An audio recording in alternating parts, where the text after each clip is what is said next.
Yes. Is it good? Yeah. Yeah. I'm just gonna keep it like this. I'm not gonna change the view. Just gonna keep it like this.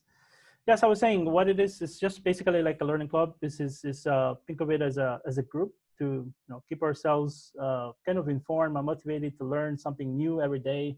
I like this concept. Where did I get this concept from? Uh, I think as a student, I this is something that I always try to do every week. Try to learn something new. Although when I was a student, as a PhD student, I really didn't get a chance to do this. Nowadays, I do get more chances to do this, and I listen to podcasts, and I think it's really important also to look at the kind of the human side, or the human aspect, philosophical aspect of machine learning. I think that's going to be really really important in the future as we keep developing these sort of like systems, intelligent systems, and we want to apply them in the real world. So I think this kind of sessions and meetings will help us to dabble with some of these questions, which we don't get to do online, because obviously if you do this on Twitter, it's short form text. It's really hard to have a discussion without getting blasted. So it's hard, right? So here we have some context. We can have a discussion, right? We have access to the audio, video. You can interact with us and you can ask questions. And we're not gonna try to be offensive with ourselves. Just try to respect each other's views. So what it's about, again, these are some of the instructions. I guess some of you actually shared a few slides, right? So that's great to see. That's going to be wonderful to see that. But just share a few slides. Every week we're going to do this on a Friday at the same time. Maybe we could change the time, or we could alternate the time just to accommodate other people in other time zones as well. So I'll try to experiment with that. But the idea is just to share a couple of slides, right? And just be careful not to delete the slides of others, because of course there are other people sharing stuff here. So just be aware of that, okay? And then we have 5 minutes max to present whatever you want to present. Here I put a kind of a limit, 1 to 3 slides. I know some people already put more than 1 to 3. That's totally fine. Don't worry about it. But in some cases, if we have a lot of presentations, maybe we want to reduce those slides. And I'm aiming for at least, because we're going to have an hour, so I'm aiming for at least maybe say something like, I don't know, less than 10. We shouldn't go over 10 presentations. I guess maybe 7 to 10 would be a great number to have. If something is not clear, just ask in the Slack group, of course, and that's the channel that you're interested in if you want to learn more about this particular initiative. So what is Keep Learning ML? I already give you an explanation and kind of my motivation, right? That there are a lot of people, people in the field that have been in the field for a long time. They do this. They keep motivating their students to keep telling people, hey, try to keep learning something new. What do they mean by that? So I want to try to break that question into many more pieces, right? And have this kind of sessions with you and try to interact with you more. And try to figure out what does it mean by keep learning? What should I be interested in? What should I be interested in? But what should I pay attention to? Maybe what are the things that are trending? Or maybe what are the things that people are paying at, what are the kind of topics that people are interested in, and the things that they care more about, right? So I think that's a good platform for that. So my name is Selvis. I'm based out of Amsterdam. So I created this group. So it's Dear.ai, and I've been doing it for quite a while actually. And I started out somewhere else. It wasn't in Europe, but in Europe I tried to formalize it as a community. And obviously a lot of people have been helping me, like Manny today. Manny has been helping me out a lot with the newsletter as well. So I really, really appreciate that, because obviously this cannot be a community without all that help. There's just a bit that I can do, but I cannot do a lot because I do have my normal working hours that I need to work for my company. So I have these other things that I need to do as well. So I really, really appreciate when people like Manny help me out with other initiatives as well, and try to help the community in terms of education, try to help them with research, and also interested in building some technologies as well as a community. So those are the things that I'm really, really interested in, and why I created this community. So I'm an educator as a professional. I'm a professional educator for the company of Elastic. That's something I will talk about today here. But I'm also an NLP research scientist, mostly an independent researcher. So I do my own research. I have my own research projects. I also aim to publish in conferences as well. But that's something that I do on the side, and it's not part of my job. So yeah, founded Dear.ai. Just can find me on there on Twitter. So what is the keep learning? I mentioned to you what it was. What's the motivation? I'm not going to spend too much time on that anymore. But if you have more questions around it, just send me a message. I'll try to answer that for you. What inspired me? Because a lot of people are saying, try to keep yourself motivated, learning, especially in these times. And I think this sort of meetings will help us to do that. And how do I keep learning new things about machine learning? We're going to try to talk about that as well here. I think when you see all the topics that people are, going to talk about here, I think that would be really, really cool to see. I already started to see some really interesting things just by the preview. You'll see what people really care about. I think that's really important. It's really important to understand like how machine learning technologies will impact society. So I think it's good to have that discussion as well. Even though maybe you're a researcher or an engineer, I think it makes sense to spend time asking questions and interacting with people, because you're building technologies for people at the end of the day. So what you can present, timekeeper. So I'm going to be the timekeeper today, and I'm doing such a lousy job at that already because I'm going over time, and I had 5 minutes. I think I did more than 5 minutes already, but bear with me, okay? What you can present. I have a GitHub. Check out the GitHub repo. Have some ideas on what you can present. It could be a paper. It could be, I don't know. It could be a tool, right? A data set. It could be maybe even your research work that you're doing. Try to use this platform as a way to maybe experiment and try to use it to practice, right? So it's a good platform for that as well. But try not to do too many like ad stuff or commercial products. Try to focus on open source. I really want to keep it to that, and then the other things you can do as well. And documenting, I think maybe recording will be great. I'm not sure about documenting. A few people were suggesting maybe we use something like a GitHub or something like that, or maybe we can just keep the slides. Try to give me some ideas on this, and let's talk about it later on. And in the GitHub, in our Slack group, just ask me questions. Have a conversation about it, how we can document it. I think documenting it will be really nice because we always have something to refer back to later on.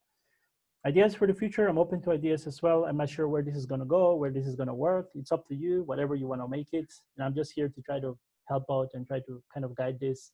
But hopefully, I'm not as important for this group. I think this group will be pretty successful as well in sharing stuff. And that's kind of my goal here. I just want to help, kind of guide it and be a good timekeeper. So dedicated special sessions. So what does this mean? Maybe there's someone that want to, talk about some specific tool or something like that, or maybe we can give them the floor to talk about some important issue, or maybe we can have a discussion about a particular issue that we saw, or maybe something came up in the community and we wanted to discuss it further. Maybe there was a paper that's kind of like, really popular and trending, and we can make it whatever you want. Okay, it's up to you. So I would like that feedback if you don't mind, and I'll appreciate that. Any other ideas, just let me know. Okay, so the first presentation is going to be money. So it's DVC. Curious to know what DVC is about. And later on, we can do some Q&A, but let's see if we have time for that later on. Yeah, thanks, Elvis. Do you want me to actually share my screen, or can we actually move forward with? Yeah, I could do it. I could do it from here because of the timing. All right, that's okay. All right. Hi, my name is Manikandan Sivanesan. I'm a software engineer, and today we're just going to talk about this open source tool called DVC. Let's go to the next. So typically, so I recently collaborated with a data scientist on a machine learning project, and one of the challenges that I really faced was as we iterate on our project, there are like so many data files that are getting created, especially like from the data sources, and also when we actually like work on feature engineering and create additional like intermediary data files. So there are like so many data files that are getting created, and there is no way to actually manage them. And you might actually experience this a bit in your project as well. And also there are also like a lot of typically, like when you start with a project, once you switch from a research mode to actually like productionize it, so there is this lot of data files that are out there, but you wouldn't have it as part of your, there is no way to actually version control your data set. So, and there is, and one of the main goal of having this is to actually like to have really a reproducible your machine learning models needs to be really reproducible. The other point that typical challenge that when one would face in an ML project is you would try with a lot of different ideas and create these different set of models, but it's very hard to actually like connect from which data to actually like which model and what metric. So there is really not if there is, unless you have like a spreadsheet to track different what particular data set that you use, model, and then the corresponding metric, like there is not a really like a tracking mechanism that you have. And then once you actually build a model, like finally you want to actually regularly deploy to production. And if something happens in production, there is an issue and you really want to switch to a different version of your model, like you definitely want some mechanism to switch from one model to another. Okay, so these are the different set of challenges that you face in this machine learning project. So let's move to the next one. This is a particular tool that I started using. It's an open source tool called as DVC. Very specifically, this is to actually manage your, some of the things that it actually provides are, basically it allows you to combine your code and the data files, effectively combine them together and able to manage as in the form of like experiments. So if you are actually so used to like a Git-based workflow, this is very, very similar. It allows you to actually like manage your data files as part of your as part of the repository itself. So typically, like the data sizes in case of like Git repositories, you typically like manage your code, right? So in case of DVC, like these data files are really tend to be large, so it allows you to actually like set up a remote in the form of like an S3, SSH.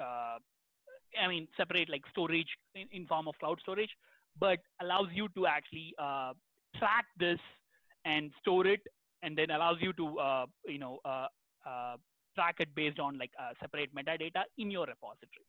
And then there are some additional features like where rather than feature based, it allows you to switch to an experiment based branching mechanism, and also allows you to provide, track the metrics, so you can actually able to see the flow of like what are all the different experiments that you did. And so, and then finally the pipelines. This is one of those things which allows you to actually do this experiments where you can able to create a directed acyclic graph from your data to code, and then finally to the model. So let's move to the next one. I think please like stop me if you actually like is not clear on anything. So feel free to ask questions. So this is just a simple like workflow on like how you actually like add data files to your as part of your project, right? So typically like you initialize it similar to if someone is familiar with how the Git-based workflow, this is very, very similar. So first you initialize with your in your repository, and then you set up a remote where you can actually store your data files. So here in this particular example, I am actually like setting up a remote, but also actually allow where the data files from my local is actually transferred to the remote through SSH. And here I'm adding a particular, the raw predictions.jsonl is basically my data file. And when you add this DVC add, it actually adds it to the local cache, and also actually like add it to the remote, it could be a cloud storage. And it also creates this metadata file called as this DVC, the one that I highlighted.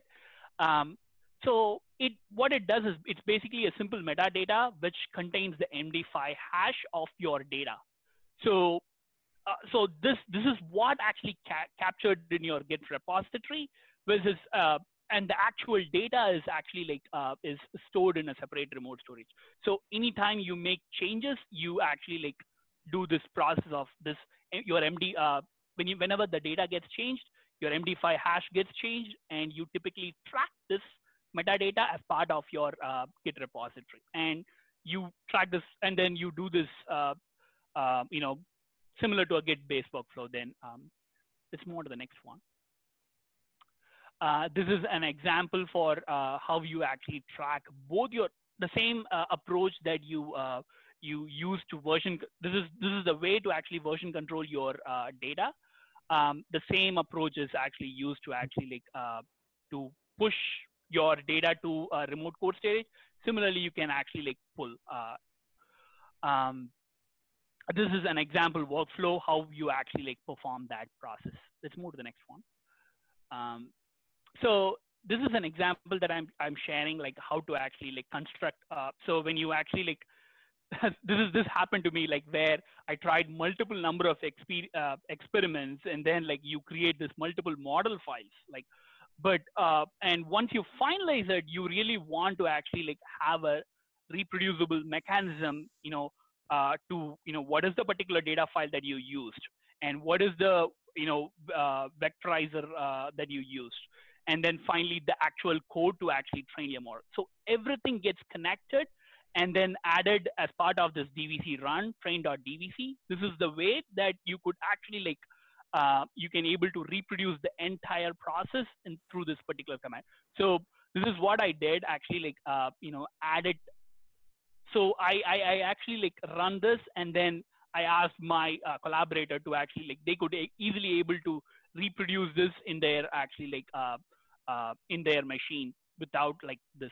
So if there is something, some file is actually really missing in your collaborator's work machine, it actually DVC actually identifies it, and then it actually fetches from the remote storage and then allow them to reproduce exactly the way that you produced it. Let's move to the next one. So this is just a food for thought. Try out DVC in your next project. Think in terms of similar to how you create as a software engineering process, you typically start with a separate branch for your features. Similarly, think in terms of okay, this is the experiment that I'm going to conduct, and have a separate experiment branches targeting this particular metrics. And also make sure that you keep this data and model files separately outside the repository in a remote storage, but track the metadata as part of your code repository, so that everything is in a single place. And as part of your continuous integration process, if it is a small model that can be trained within for simpler models, it can be part of your continuous integration process itself. That anything that changes, data changes, you have to really reproduce it, reproduce the model. So this would be a great thing. And also you could be able to actually, as part of your continuous integration and continuous delivery, you could use a separate set to really to do smoke tests. So some of the resources that I have shared here. So this is just a small intro to DVC here. Cool, cool. Man, that was so useful. I think a lot of people are really going to look into it if they don't know about it. It is really interesting and useful. Thanks, Manny. Thanks for that. Yeah. Really appreciate it. Cool. All right, so up next. Hi, I'm Gayatri. Hi. I'll be presenting a paper on lexical simplification.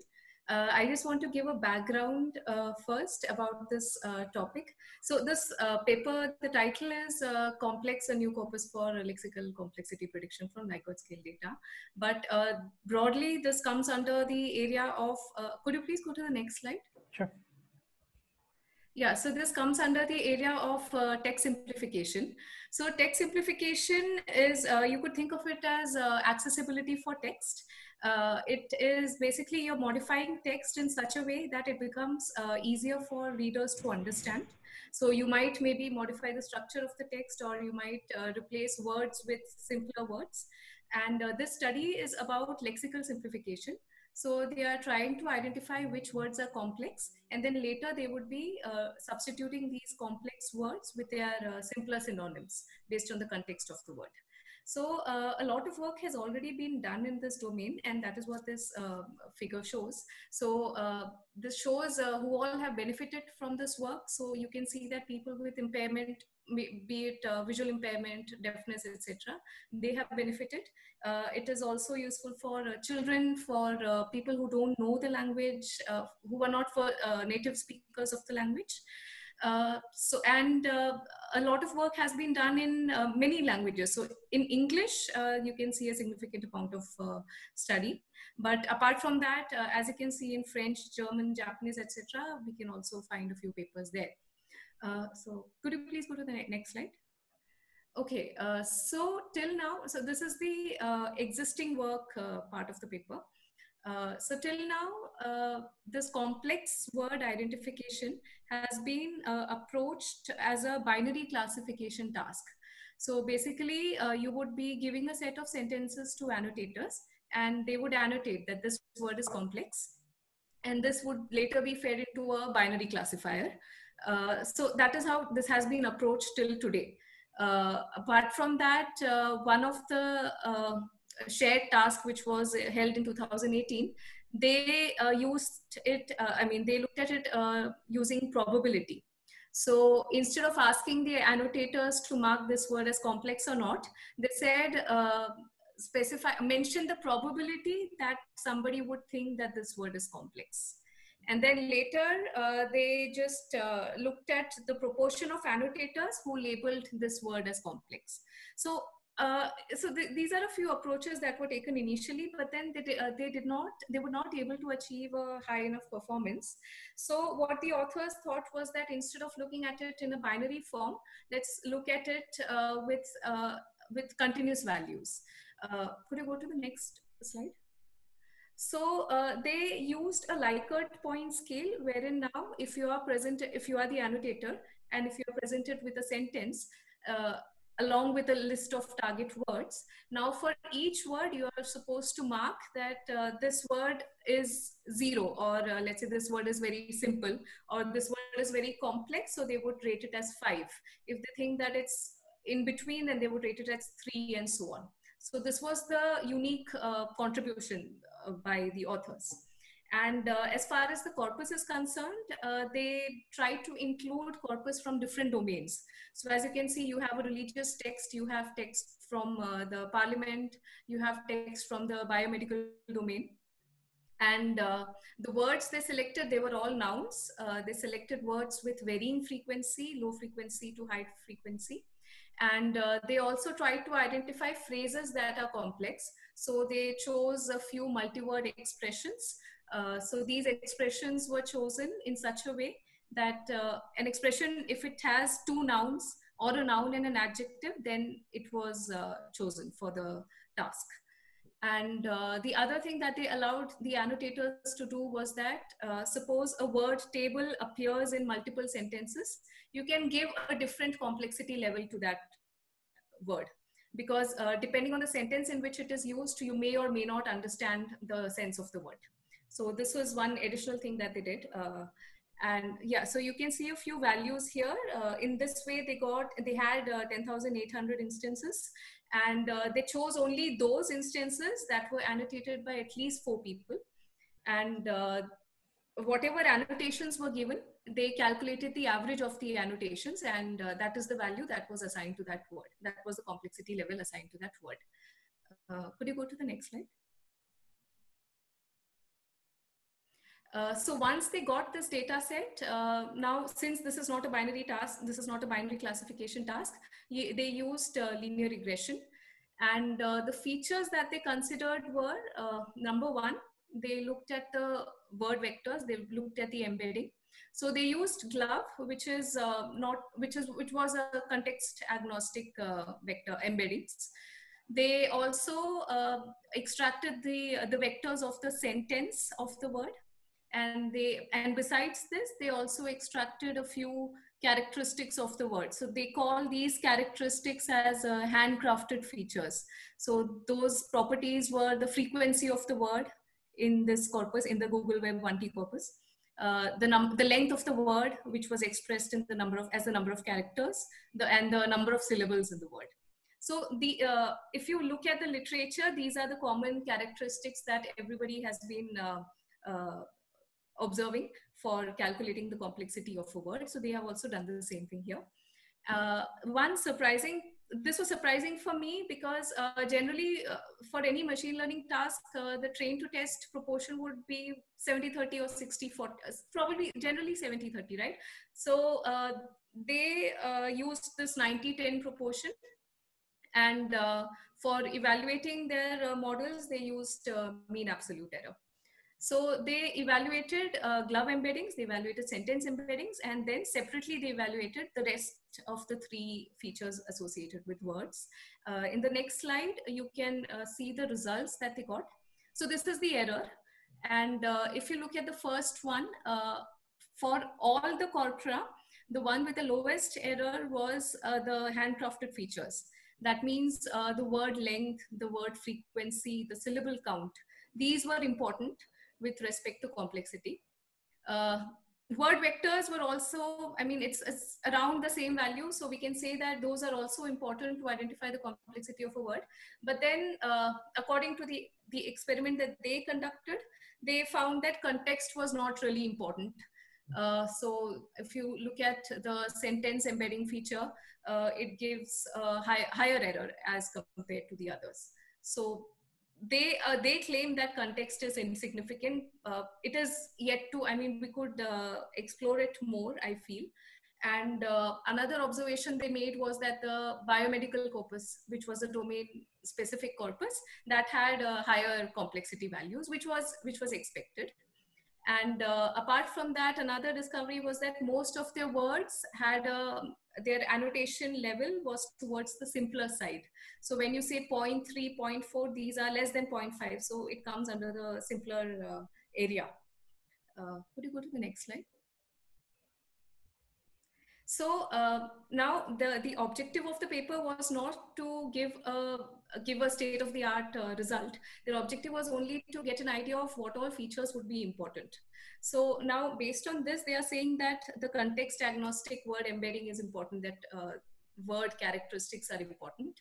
But a few more things that we could do is that we could try and find out in those 300 dimensions of glove embeddings, which dimensions are important to, are more correlated to the complexity level. We could also experiment with sentence embeddings. So the embeddings that they used, they had 4096 dimensions, which is not comparable to the 300 dimensions we have in glove. So we could try looking at embeddings with lower dimensional representations. And yes, for word embeddings, we could maybe look at a context sensitive model. So maybe we could use BERT. And besides linear regression, we could also experiment with neural networks. So this paper is now part of a semi-val task that will be held in 2021. So I found it really interesting, and this is the area that I'm doing my PhD in. So I thought I could maybe share this, because the text simplification community is comparatively quite smaller as compared to the other areas. So I thought maybe I could, talk about it and create some awareness. Thank you. Okay, thank you very much, Gayatri. I think it's pretty interesting. I mean, this stuff, you don't hear it every day. So it's pretty, I think, good to introduce it to other people and to show how important it is. I think the experiments also show that, it's basically at the beginning. So there's a lot of opportunity here to do this sort of research. So hopefully, people are interested in it. So thanks for sharing. Thank you. Thank you. So next up, we have Abu from Rutgers University. Hi, everyone. Can you hear me? Yes, we can. Okay. Hi, everyone. It's very nice to be here and present my work. And thanks to the previous presenter. I have a quick question to Gayatri, if she can add the link to the semi-val task or the paper. I guess I didn't see the link in her presentation, so it would be great. Thank you. Yeah, sure. So yeah. So if you go to the next slide, please. So about myself, I'm Abu Shoaib, a doctoral candidate at Rutgers University in New Jersey, and my work is in the intersection of NLP and machine learning. So please go to the next slide. Okay. So as you can tell from my slide, my work is mostly related to emojis. What I basically try to do, apply different machine learning models and trying to extract basic human emotions from social media data. So you may ask why this is important, right? So if you can see from the, like from those pictures, if you go to airport or even like, you know, even restroom, everybody these days use even like emoji enable devices to get feedbacks and everything. But as a researcher, we probably like mostly interested in the last picture, right? Where we have an article or somebody commented something and everybody expressed their emotions in terms of emojis. So this is really important because we want to understand the underlying emotions of that text and how people react with those emojis. So next slide, please.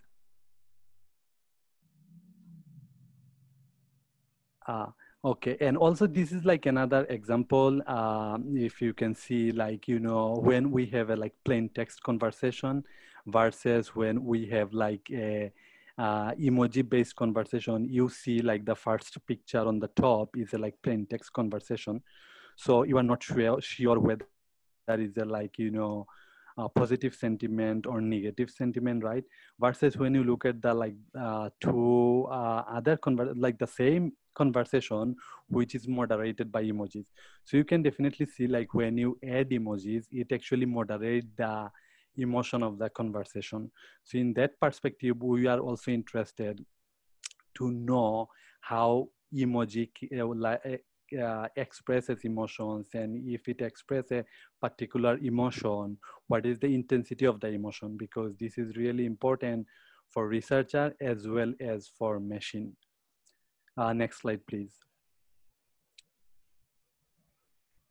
So now you may ask, okay, I understand that emoji helps to express emotions, but is there like any relationship with human expression, right? So fortunately, researchers have already done this, and they showed like this is like very popular two papers from Plutchik and Ekman, where they showed like we have six like according to one psychologist, he proposed 6 basic emotions for human, and another author presented 8 basic emotions for human. So they are like mainly happy, anger, fear, joy, sadness, and other emotions. But the main message from this slide is, if you look at the last picture of the slide, if you see like researcher already showed when people look at like when people are happy and when they express something, the part of the brain is activated is the same part of the brain is activated when they look at the happy emoji. So it is actually related to human expression. So you can say instead of like using human face, you can use emoji to express the emotions. Next slide, please. So here we started working, like I started working in 1 year back. And I was morely interested to see, okay, since like, you know, explainable and interpretable embedding is a desirable attribute for any AI-driven systems. So I was interested to see whether we could create something, some sort of word vectors that will be interpretable and meaningful, right?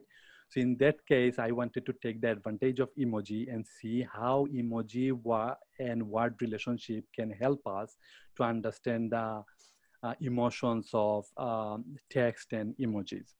So as usual, like when you started working, you try to look at like, you know, existing data set. And unfortunately, I didn't find any in 2018. I didn't find any existing that emoji-centric data set where a data set comes up with a lot of emojis and text.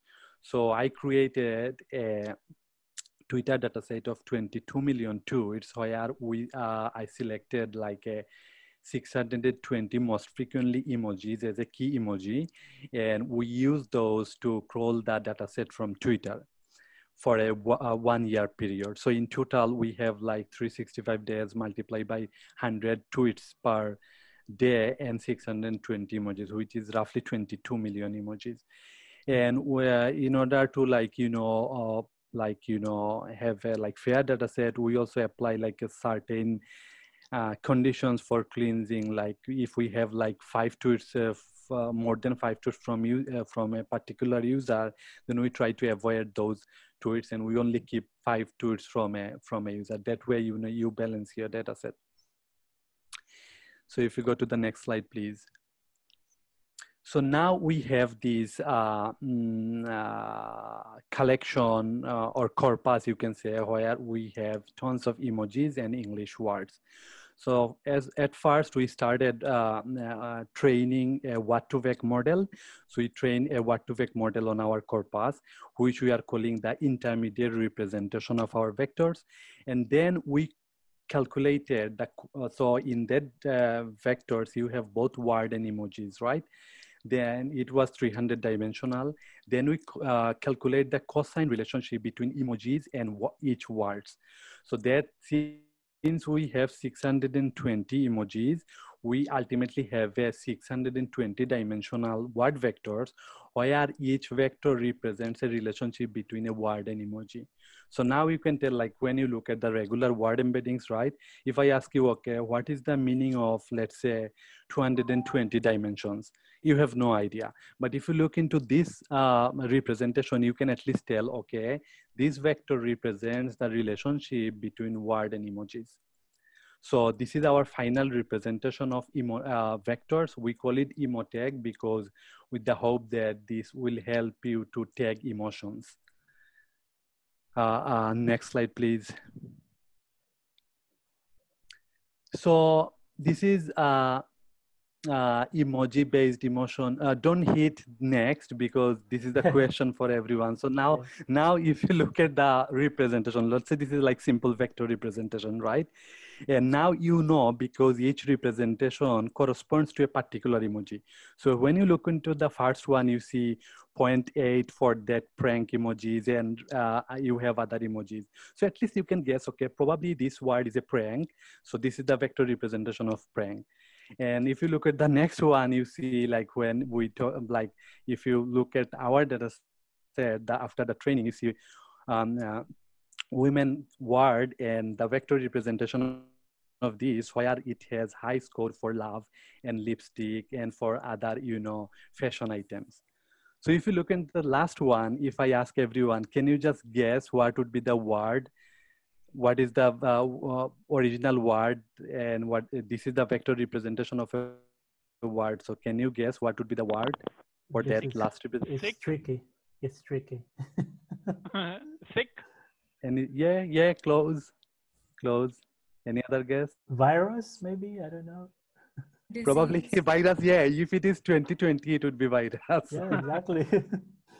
Okay, so you can hit enter now, and we can see. Oh, but yeah. So this is flu, right? Yeah. So this is related. So when people talks about flu, you will see they often use those kind of emojis.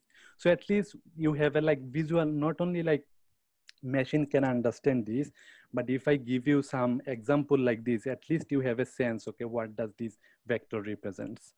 And this is a published work in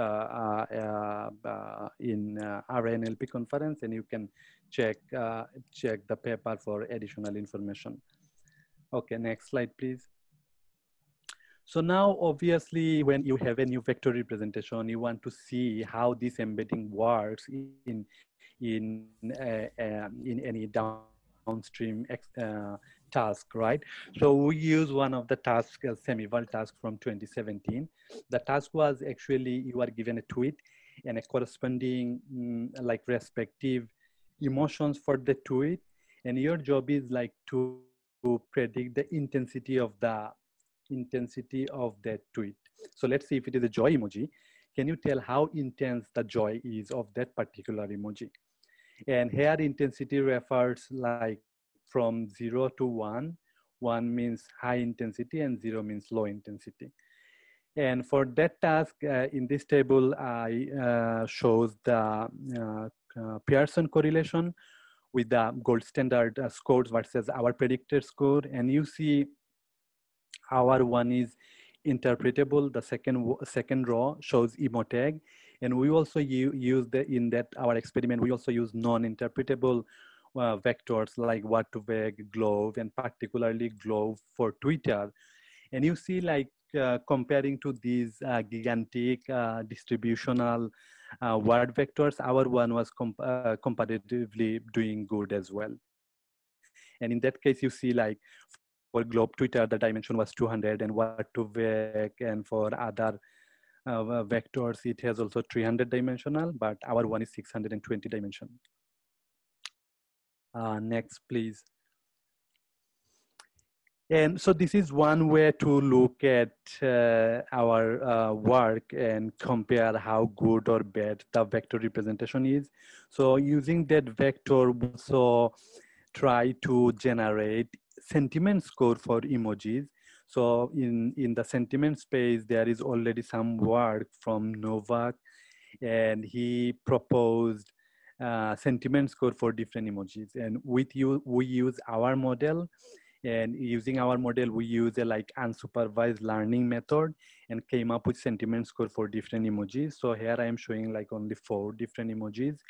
And you see like our score was like very close to that one. And in some cases, we actually predicted better sentiment score than Novak's score. Next slide, please.